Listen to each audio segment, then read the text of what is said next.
একটা ভালো কোয়ালিটির প্রোডাক্টের চাহিদা তখনই কমে যায় যখন ওই প্রোডাক্টটার কপি ভার্সন চলে আসে।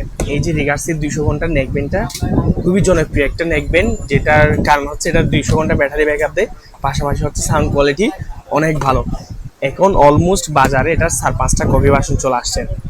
কপি ভার্সন চলে আসার পরও ওই প্রোডাক্টের চাহিদা কমতো না যদি আমাদের মতো সেলাররা কপিটাকে অরিজিনাল বলে সেল না করতো। অর্থাৎ কপিটা সেল করতেছে অরিজিনাল বলেই, অরিজিনালের দাম নিয়ে নিচ্ছে। যখন সেলাররা যদি বলতো এটা কপিটা এত টাকা, অরিজিনালটা এত টাকা, তখন এই সমস্যাটা হইতো না। সো আপনারা প্রোডাক্টটা দেখে নেবেন এবং অরিজিনালটা নেবেন।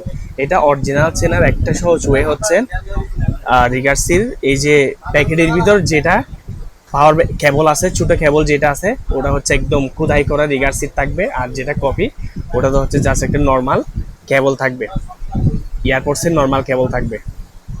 আর অরিজিনালটাতে হচ্ছে রিগার্সির খোদাই করা একটা প্রিমিয়াম কেবল থাকবে, ছোট কেবল থাকবে। এটা হচ্ছে চীনার একটা শর্টকাট ওয়ে। এখন দেখতে একদম সবগুলা কপি ভার্সনগুলাও হুবহু সেম, যার কারণে সহজে বোঝা যায় না। ধন্যবাদ সবাইকে।